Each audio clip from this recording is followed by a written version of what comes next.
The corridors of the Lysari command carrier weren't corridors anymore. They were a furnace.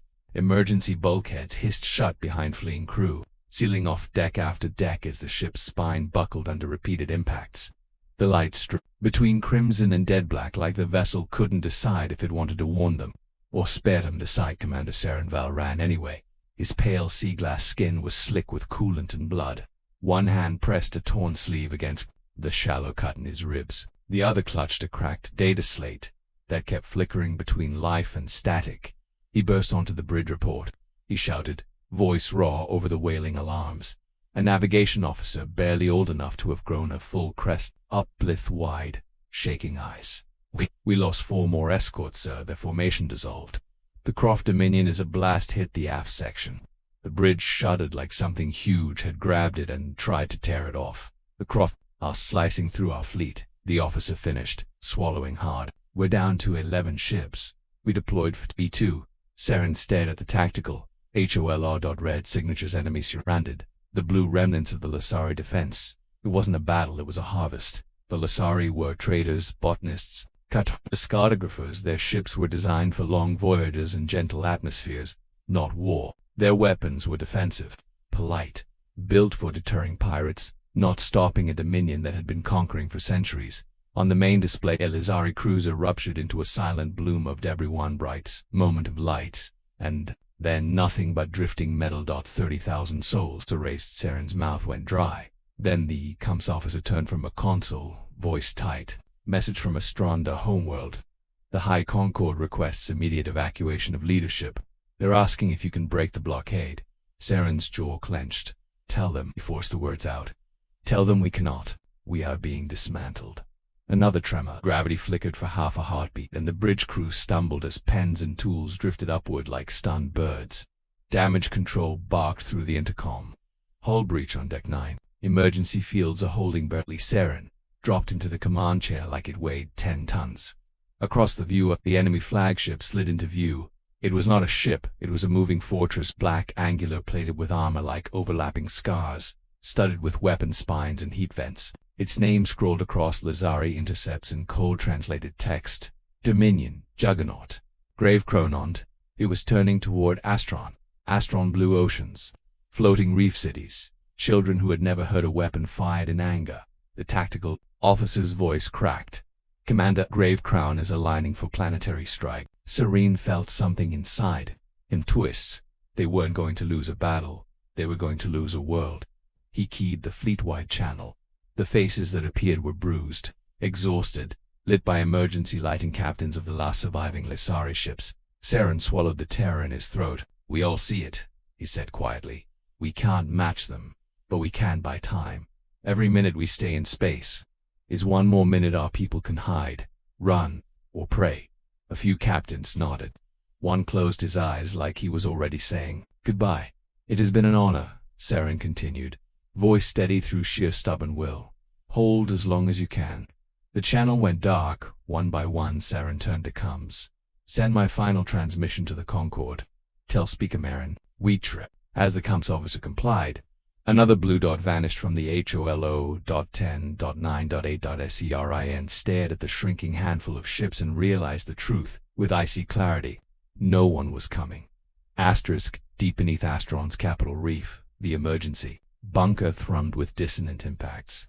The whole planet felt like it was holding its breath. Speaker Maren Kest stood before a wall of incoming reports: city raids, atmospheric fires, grounded evacuation ports overrun by Kroth shock troops. An aide approached, eyes hollow. Speaker, Commander Serin's final report. The defense fleet is effectively gone. Maren's shoulders sagged. It was old by Lysari standards. Gills slowed, crest faded. He had led them through storms, trade disputes, plague seasons. Not extinction. The communications director spoke carefully, like each word might break something fragile. We're receiving statements from the coalition. Condolences. Offers ever of spiritual solidarity. Maren let out a sound that was almost a laugh. Almost. No ships, he said. Bitter. No weapons. No escorts. Just words. Everyone in the bunker knew the unspoken reason the Kroth Dominion didn't just conquer, they made examples. Worlds that resisted became ash. Worlds that surrendered became mines and farms and prisons. Neutrality was safer. Cowardice was popular.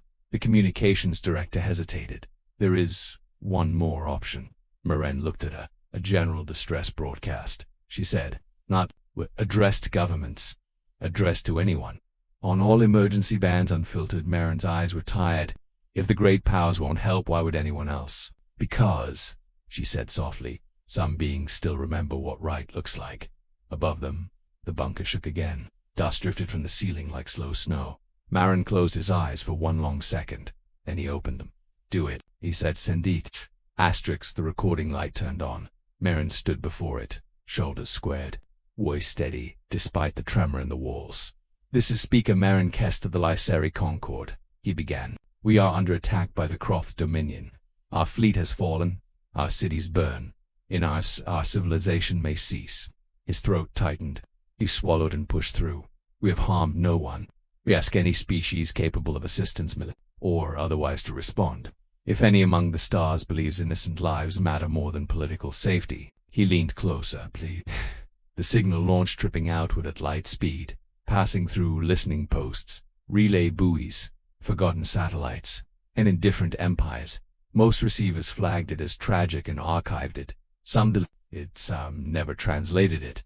But in a system so small it barely earned a number on Dominion charts around a blue planet filled with noise and storms and radio clutter. A human station heard it, and a tired officer froze at his console because the translator didn't label the message diplomatic. It labeled it, Emergency Civilian Masses Loss Imminent * Deep Space Array K9.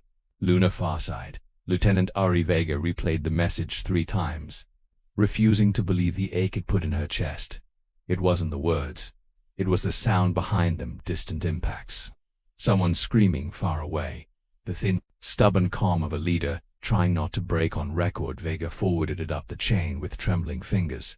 Within an hour, it reached the Solar Defense Council. Within 2 it reached the people who didn't sleep when the planet was threatened. Admiral Jonas Rook listened without blinking. When the message ended, the room stayed silent. A general spoke first. We just developed practical slip drive last decade. We don't know their politics. We don't know we know enough. Rook cut in. His voice was quiet, but it landed like, wait, 4 billion civilians? Another officer muttered. If we go, and the Kroth turn on us. Rook stood. He was older than most in the room, scarred in the way you only get from living through the era where humans were still learning how to stop killing each other. We built this fleet, he said, because we promised ourselves we'd never watch helplessly again. He looked around at faces that wanted permission to be brave. If we ignore that call, he added, we don't deserve the ships we stand behind. The vote was close. The decision was not. Earth would respond. * 2 days later, 12 human warships slid into formation beyond Pluto. They weren't pretty. They were brutal blocks of metal wrapped around engines and armor. Their hulls carried scars, patches, and names painted by hands that believed ships should feel like family. Admiral Rook stood on the bridge of the flagship UES Hammerfall, set course for the Lysari system. He ordered, maximum burn. The stars stretched. Space folded. And the fleet jumped. Rook stared at the forward display and wondered if they were already too late. Then his comms officer glanced up. Admiral, the distress call, time stamp is 3 days old. Rook's jaw clenched. Then we fly like it's still screaming, he said. Aboard the Kroth flagship Grave Crown Warlord Core, Vaith watched Asteron's upper atmosphere glitter with falling fire. His command chamber glowed red. Dominion standard victory colored on. Intelligence clerk approached. Warlord re-intercepted. Chatter. A response to the Lysari distress broadcast. Core turned, amused. Who? A species designation. Human origin. Sol system. Core snorted. Never heard of it? The holo displayed a blue planet and a small data column. Single world. Civilization. Research. No major recorded victories in galactic conflict. Core smile widened. How many ships? 12. Core laughed ugly. 12 ships, to oppose my conquest armada. He waved a dismissive hand. Send intercept wing 12. Let their commander earn his blade mark. I don't want distractions. The clerk bowed. As you command. Core turned back to Asteron's burning curve. The humans weren't worth his attention. At the system edge. The human fleet dropped out of slipdash space. The view stole the air from every throat on. Hammerfall's bridge, Asteron was beautiful, and cloud and sunlit, and it was smoking. Orbital debris drifted like metallic snow. Rook's voice sharpened. Tactical enemy count. Approximately 200 Kroth vessels in system. The tactical chief reported. Full blockade. Active bombardment. Rook's hands curled into fists. Any surviving Lysari ships? 3 contacts, came the reply, hiding in the planet's magnetic shadow. Damaged. A pause. Admiral, said quietly. 1 Lysari vessel is hailing us. The main screen flickered, and a pale blue alien appeared. Gill vents, flaring eyes, exhausted but clear. I am Commander Serin Vaal, the alien said. Withdraw. You cannot win. The Dominion will erase you. Rook held his gaze. Commander Serin, we didn't come here to win safely. Serin blinked. Then why come? Rook's mouth tightened. Because someone asked for help. And we were listening. A warning blared. Intercept wing inbound. Tactical shouted. 8 enemy vessels. Fast. Rook turned. Battle stations. All ships combat pattern hounds. Across 12 ships. Red light snapped on. The Kroth wing opened fire lances of burning energy that would have gutted most coalition designs. Human ships didn't dodge. They drove into it. Armor plates flared. What? Heat blooms crawled across the hull. And then the humans answered. Not with plasma. Not with beams. With mass. Rail cannons thundered silently through vacuum, launching hypervelocity darts that didn't care about shields designed for light. The first Kroth ship took a tungsten spike through its core and came apart like a fruit split open. The second lost its engine cluster in one brutal punch. The third tried to roll away. Too late. A salvo of guided kinetic rounds hit its flank, and the ship folded. The Kroth commander transmitted, voice high with disbelief.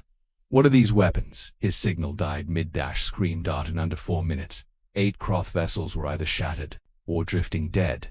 The human fleet didn't slow. They accelerated straight toward the 200, from behind Asteron's moon. Commander Serin whispered, almost to himself. Stars above. On Griffcrown, Warlord Corps received the report. His victory room went quiet. Intercept Wing 12 destroyed. An officer said carefully. They took minimal damage. Corps' eyes narrowed. Explain. The officer's fingers trembled over the hot playback. Human ships advancing through beam fire like it was rain.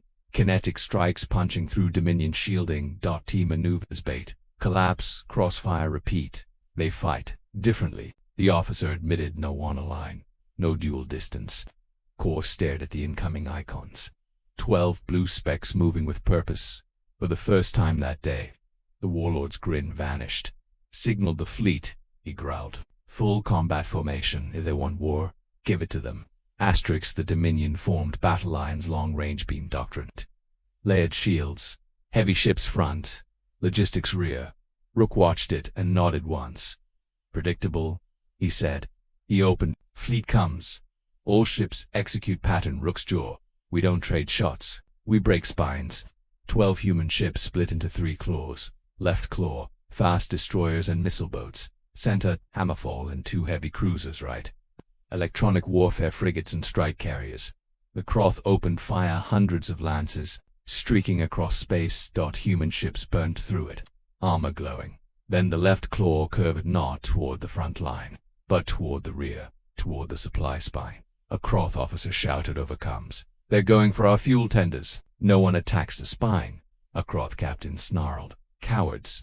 Human rounds punched into a tender's hull. It detonated. The blast chain rippled into the next and the next. A line of Dominion logistics went up like marches. Rook's center. Claw drove straight at Gravecrown. Fighter swarms poured from the Juggernaut's Besley craft built for ceremonial duels and glory kills. Rook didn't flinch. Launch interceptors, he ordered. And tell our pilots the rule. The flight leader's voice came back. Calm as a surgeon. No solos. No showboating. 2-on-1. 3-on-1. End it fast. Human fighters moved like schools of blades. They didn't chase. They trap and cut. Within 20 minutes, the space around Gravecrown was choked with wreckage. The right claw surged in, and suddenly Dominion comms went ragged. Static. False targets. Ghost signatures. Human electronic warfare painted the void with lies, and Kroth ships fired on phantoms while real human rounds ate their engine. Corps watched his fleet unravel, and something cold crawled up his spine. These weren't brave primitives. Were predators that understood warlike language.